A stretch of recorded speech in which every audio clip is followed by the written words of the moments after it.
And we can get into biophysics, but just to kind of step back to kind of use analogy, because analogy here can be useful. And sometimes it's a little bit difficult to think about electricity. At the end of the day, we're doing electrical recording that's mediated by ionic currents, movements of these charged particles, which is really, really hard for most people to think about.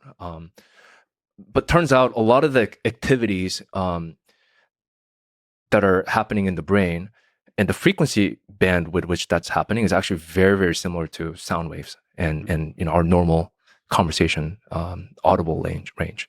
So the analogy that typically is used in the field is, if you have a football stadium, there's game going on. If you stand outside the stadium, you maybe get a sense of how the game is going based on the cheers and the boos of the home crowd, whether the team is winning or not. But you have absolutely no idea what the score is. You have absolutely no idea what individual audience or the players are talking or saying to each other, what the next play is, what the next goal is. So what you have to do is you have to drop the microphone near into the stadium and then get near the source, like into the individual chatter. In this specific example, you would want to have it, right next to where the huddle is happening. So I think that's kind of a good illustration of what we're trying to do when we say invasive or minimally invasive or implanted brain-computer interfaces versus non-invasive or non-implanted brain interfaces. It's basically talking about where do you put that microphone and what can you do with that information. So what is the biophysics of the read and write communication that we're talking about here as we now step into the efforts at Neuralink? Yeah, so brain is made up of these specialized cells called neurons. There's billions of them, tens of billions, sometimes people quote 100 billion, that are connected in this complex yet dynamic network that are constantly remodeling. They're changing their synaptic weights, and that's what we typically call neuroplasticity.